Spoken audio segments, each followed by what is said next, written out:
The Memoirs of Sherlock Holmes. Chapter 4. The Stockbroker's Clerk. Shortly after my marriage, I had bought a connection in the Paddington district. Old Mr. Farquhar, from whom I purchased it, had at one time an excellent general practice, but his age, and an affliction of the nature of St. Vitus's dance from which he suffered, had very much thinned it. The public not unnaturally goes on the principle that he who would heal others must himself be whole, and looks askance at the curative powers of the man whose own case is beyond the reach of his drugs. Thus, as my predecessor weakened, his practice declined, until when I purchased it from him it had sunk from 1,200 to little more than 300 a year. I had confidence, however, in my own youth and energy, and was convinced that in a very few years the concern would be as flourishing as ever. For 3 months after taking over the practice I was kept very closely at work, and saw little of my friend Sherlock Holmes, for I was too busy to visit Baker Street, and he seldom went anywhere himself save upon professional business.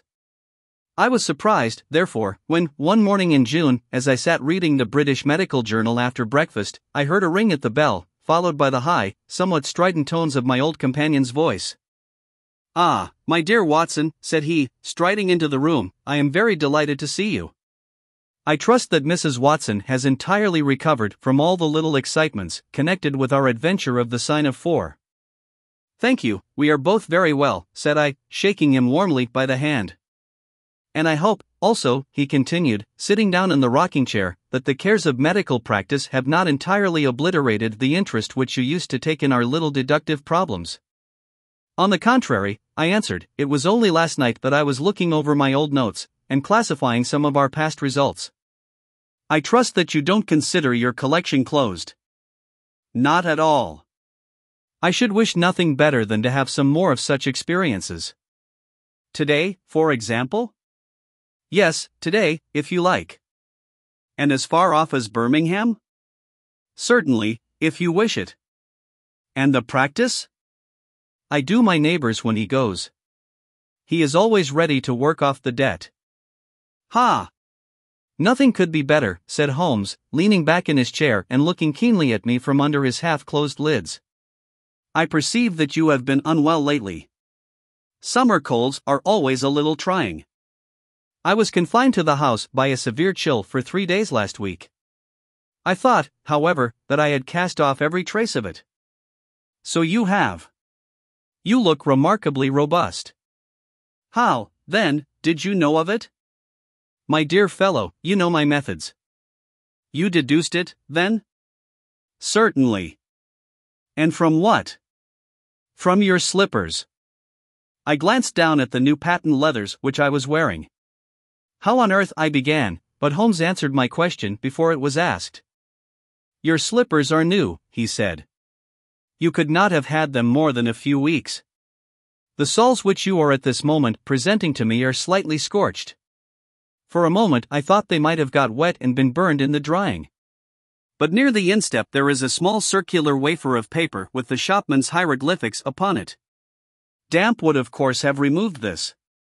You had, then, been sitting with your feet outstretched to the fire, which a man would hardly do even in so wet a June as this if he were in his full health."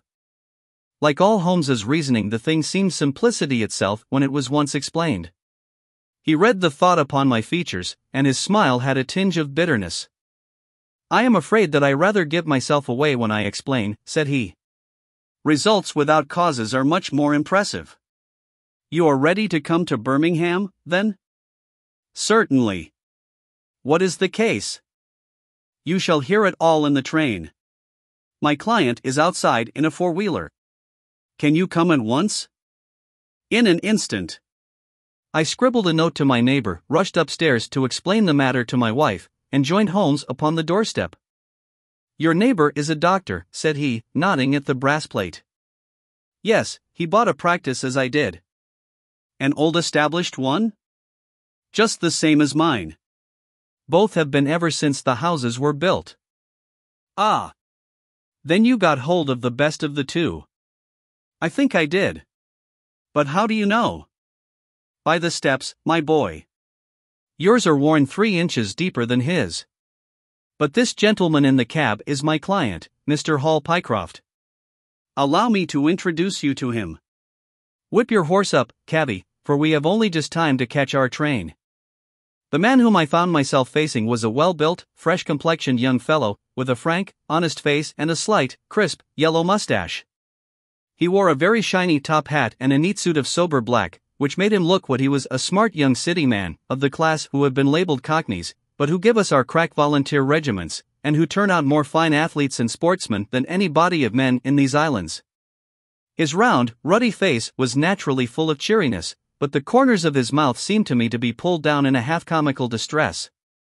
It was not, however, until we were all in a first-class carriage and well started upon our journey to Birmingham that I was able to learn what the trouble was which had driven him to Sherlock Holmes. "We have a clear run here of 70 minutes, Holmes remarked. "I want you, Mr. Hall Pycroft, to tell my friend your very interesting experience exactly as you have told it to me, or with more detail if possible. It will be of use to me to hear the succession of events again.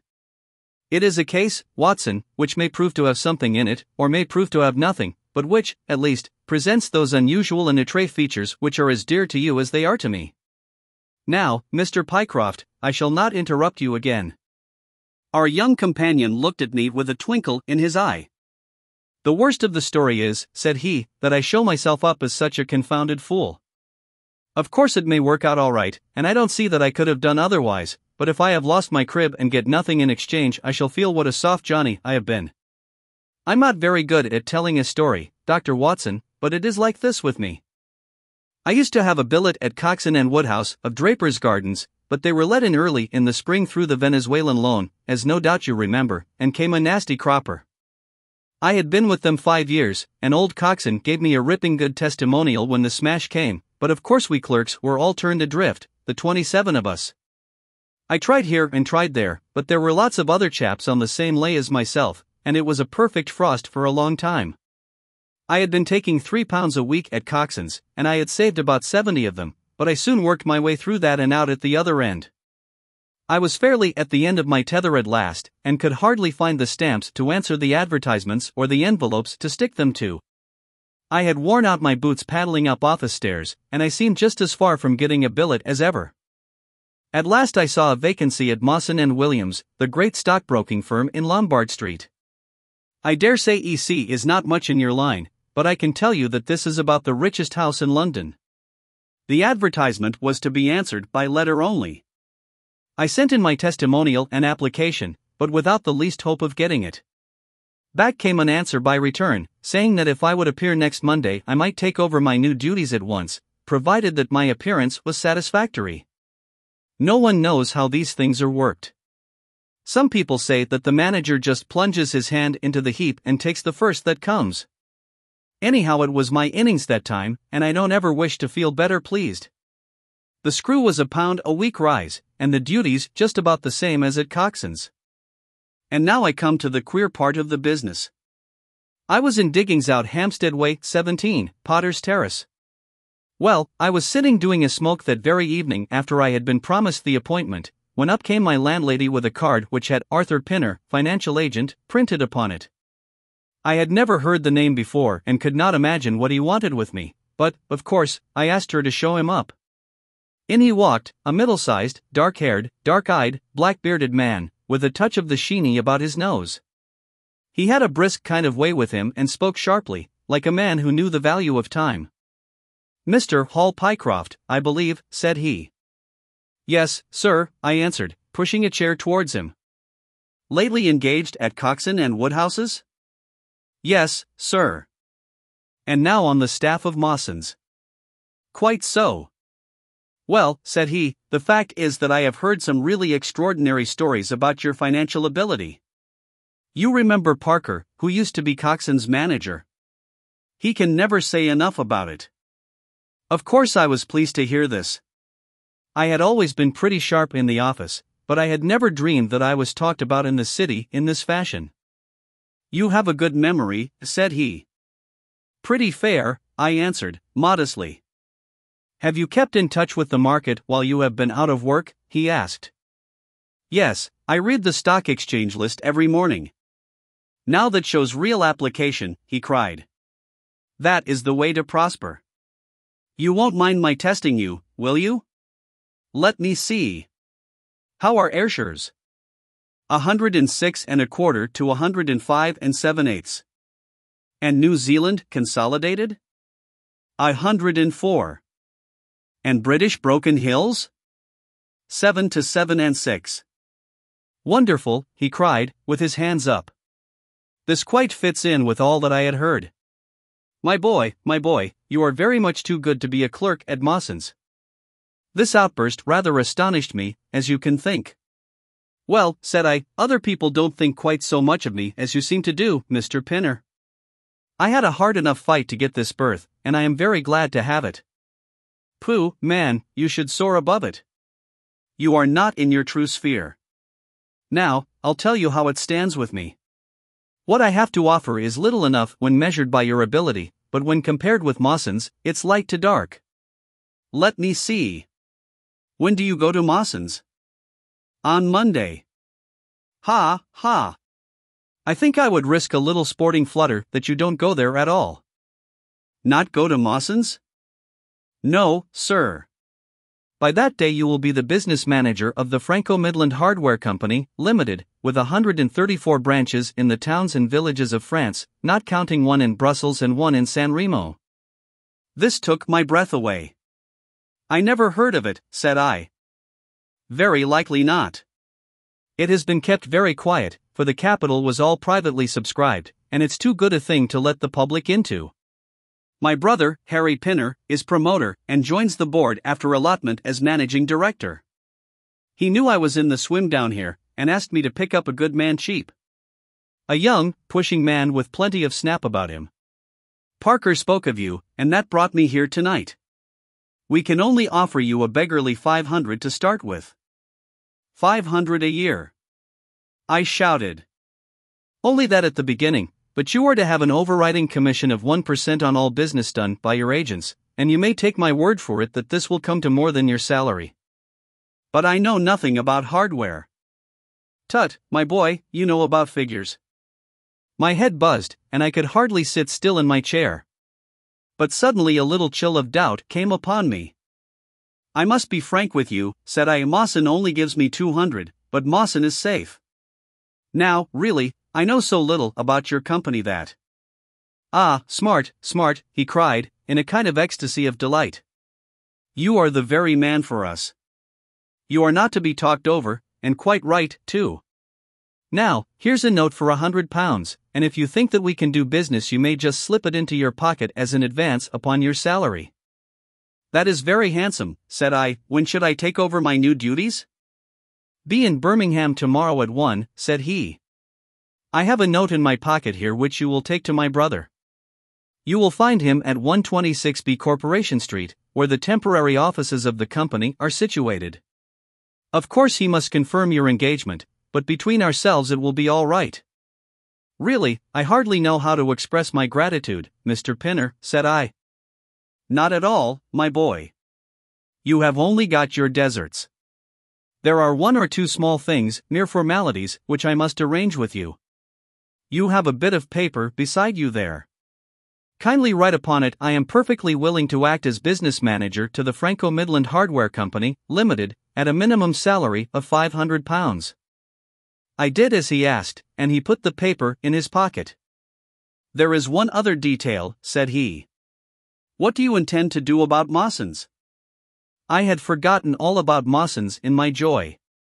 I'll write and resign, said I. Precisely what I don't want you to do. I had a row over you with Mawson's manager. I had gone up to ask him about you, and he was very offensive, accused me of coaxing you away from the service of the firm, and that sort of thing. At last I fairly lost my temper. If you want good men you should pay them a good price, said I. He would rather have our small price than your big one, said he. I'll lay you a £5, said I, that when he has my offer you'll never so much as hear from him again. Done, said he. We picked him out of the gutter, and he won't leave us so easily. Those were his very words. The impudent scoundrel! I cried. I've never so much as seen him in my life. Why should I consider him in any way? I shall certainly not write if you would rather I didn't.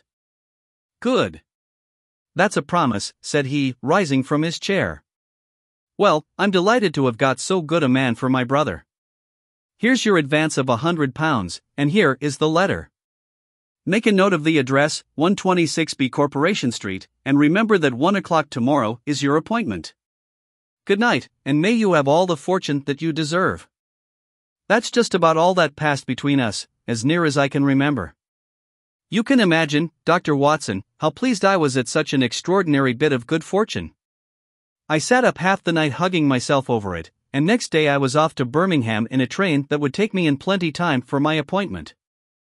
I took my things to a hotel in New Street, and then I made my way to the address which had been given me. It was a quarter of an hour before my time, but I thought that would make no difference. 126B was a passage between two large shops, which led to a winding stone stair, from which there were many flats, let as offices to companies or professional men. The names of the occupants were painted at the bottom on the wall, but there was no such name as the Franco-Midland Hardware Company, Limited. I stood for a few minutes with my heart in my boots, wondering whether the whole thing was an elaborate hoax or not, when up came a man and addressed me. He was very like the chap I had seen the night before, the same figure and voice, but he was clean-shaven and his hair was lighter. "Are you Mr. Hall Pycroft?" he asked. "Yes," said I. "Oh. I was expecting you, but you are a trifle before your time. I had a note from my brother this morning in which he sang your praises very loudly. I was just looking for the offices when you came. We have not got our name up yet, for we only secured these temporary premises last week. Come up with me, and we will talk the matter over." I followed him to the top of a very lofty stair, and there, right under the slates, were a couple of empty, dusty little rooms, uncarpeted and uncurtained, into which he led me. I had thought of a great office with shining tables and rows of clerks, such as I was used to, and I daresay I stared rather straight at the two deal chairs and one little table, which, with a ledger and a wastepaper basket, made up the whole furniture. "Don't be disheartened, Mr. Pycroft," said my new acquaintance, seeing the length of my face. "Rome was not built in a day, and we have lots of money at our backs, though we don't cut much dash yet in offices. Pray sit down, and let me have your letter." I gave it to him, and he read it over very carefully.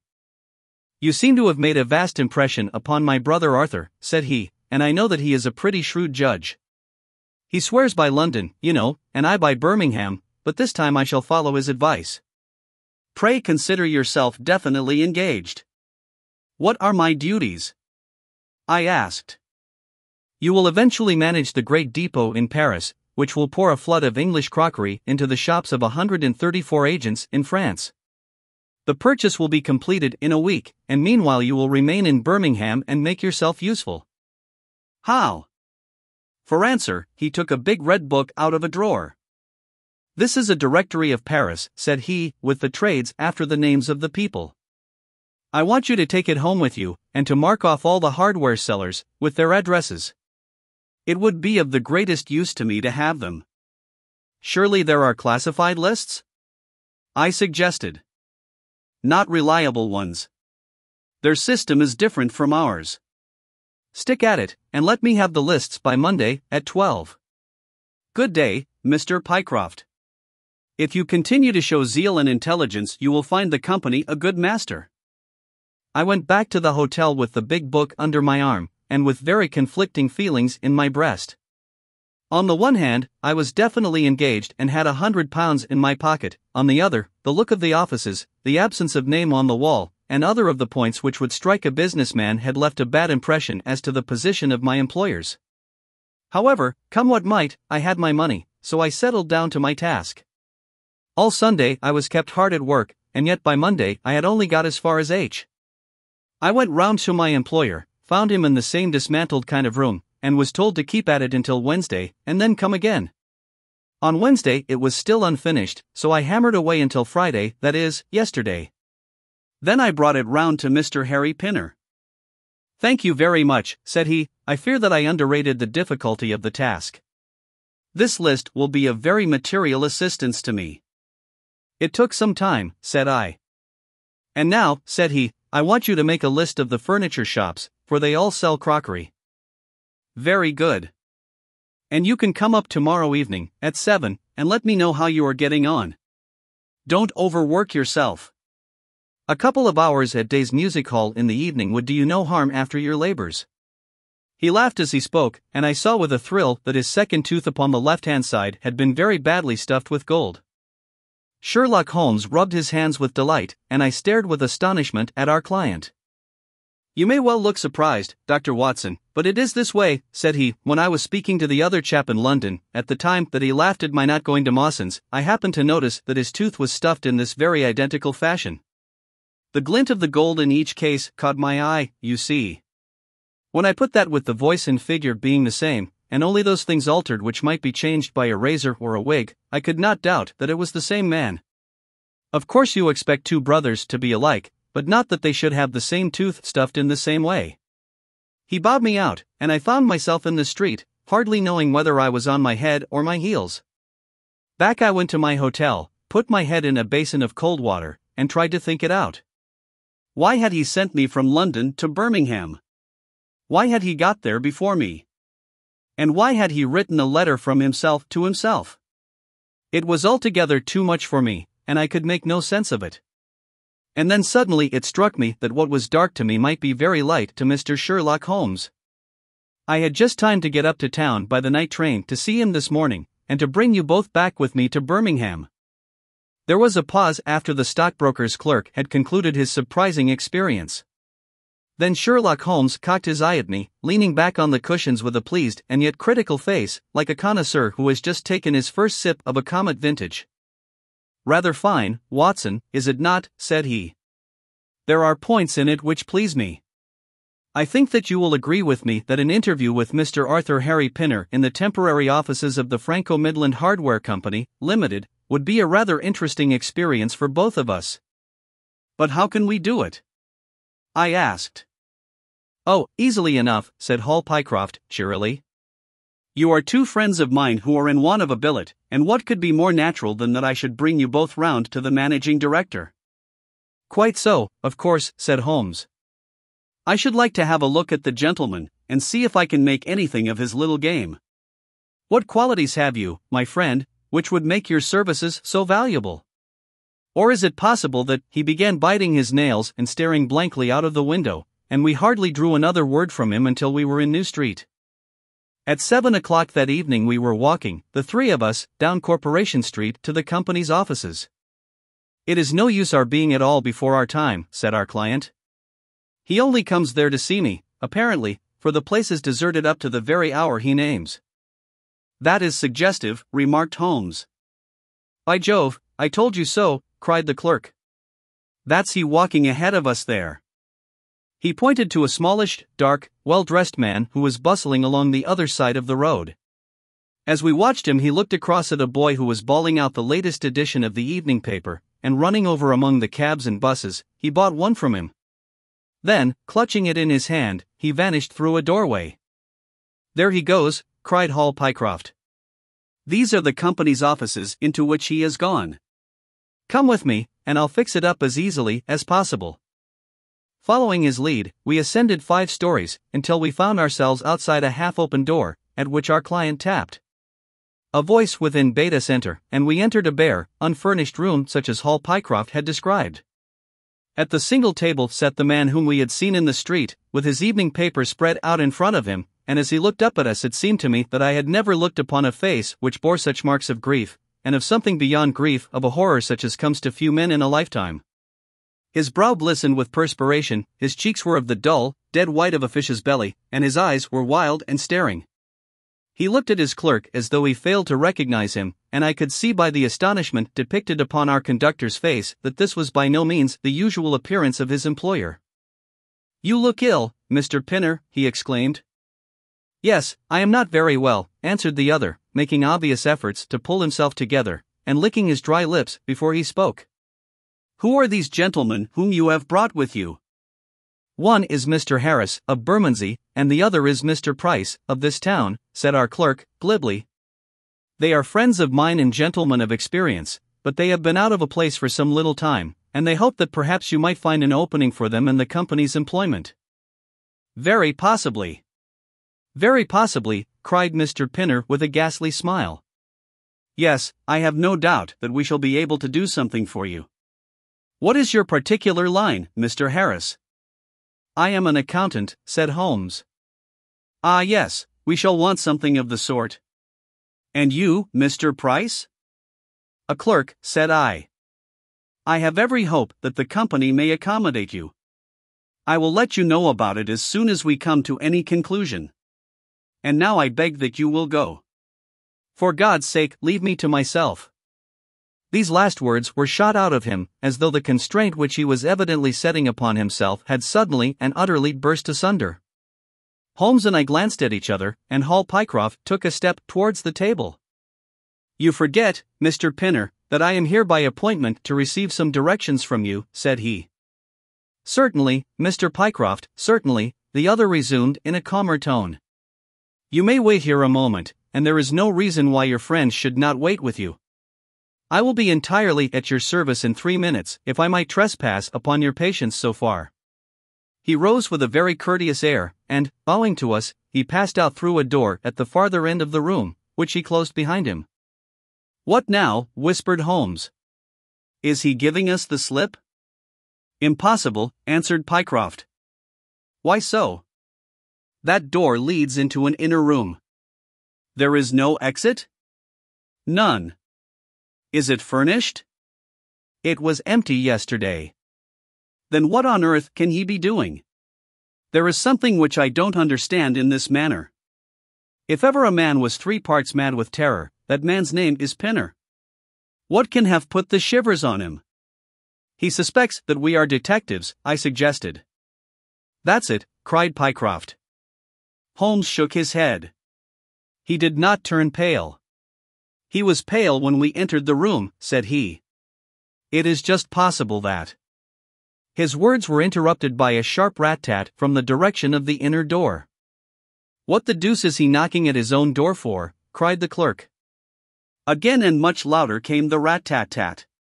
We all gazed expectantly at the closed door. Glancing at Holmes, I saw his face turn rigid, and he leaned forward in intense excitement. Then suddenly came a low gargling sound, and a brisk drumming upon woodwork. Holmes sprang frantically across the room and pushed at the door.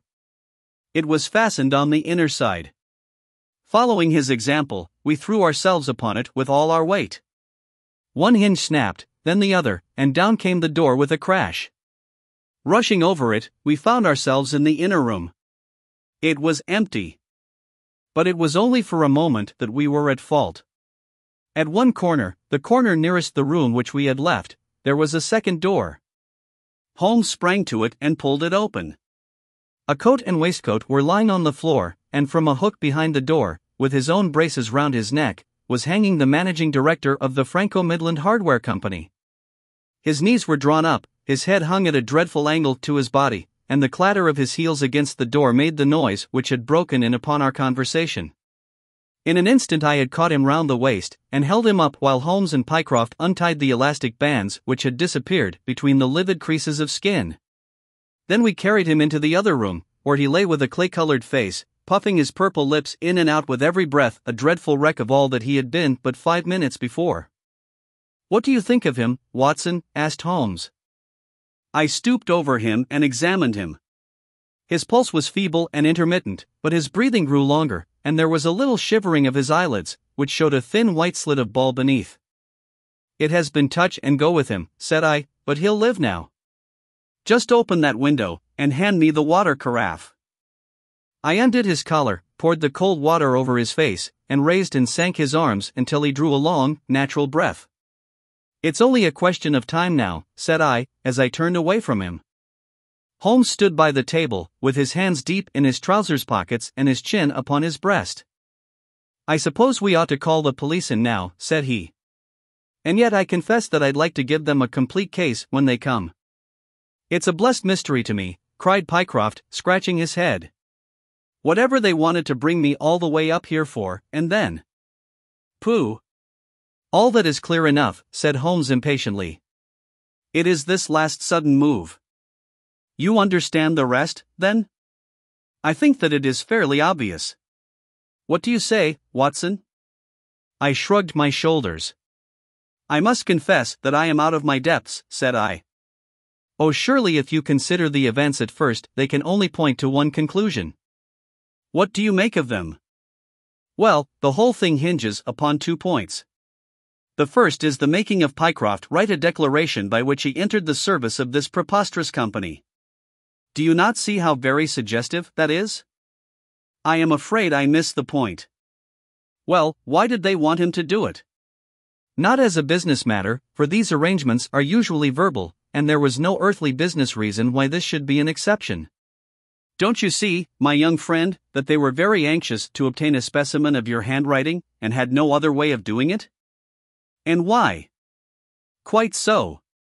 Why? When we answer that we have made some progress with our little problem. Why? There can be only one adequate reason.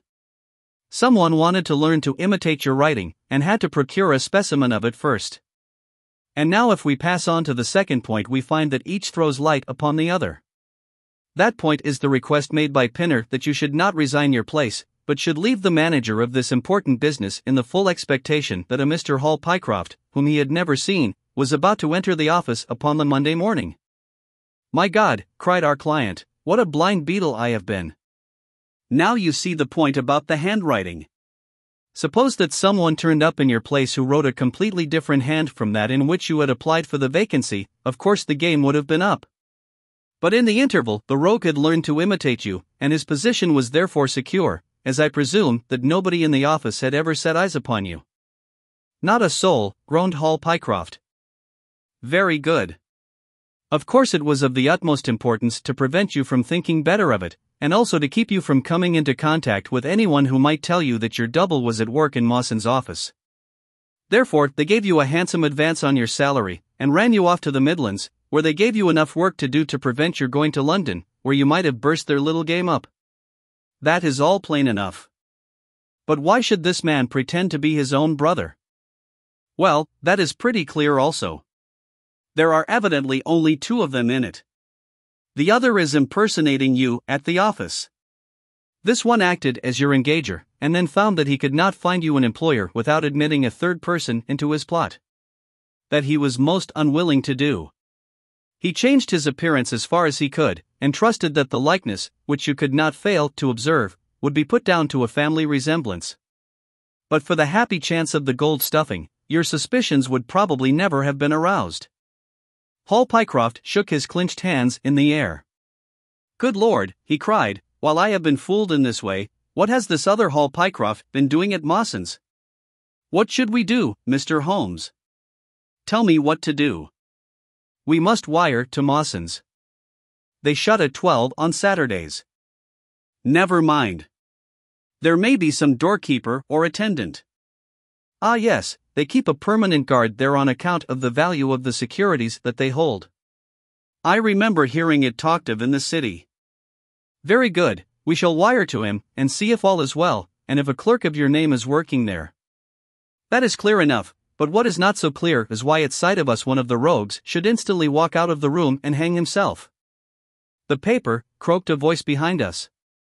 The man was sitting up, blanched and ghastly, with returning reason in his eyes, and hands which rubbed nervously at the broad red band which still encircled his throat. The paper! Of course, yelled Holmes, in a paroxysm of excitement. Idiot that I was! I thought so much of our visit that the paper never entered my head for an instant. To be sure, the secret must be there. He flattened it out upon the table, and a cry of triumph burst from his lips. Look at this, Watson, he cried. It is a London paper, an early edition of the Evening Standard. Here is what we want. Look at the headlines: Crime in the City. Murder at Mawson and Williams. Gigantic attempted robbery. Capture of the criminal. Here, Watson, we are all equally anxious to hear it, so kindly read it aloud to us. It appeared from its position in the paper to have been the one event of importance in town, and the account of it ran in this way. A desperate attempt at robbery, culminating in the death of one man and the capture of the criminal, occurred this afternoon in the city. For some time back Mawson and Williams, the famous financial house, have been the guardians of securities which amount in the aggregate to a sum of considerably over £1 million.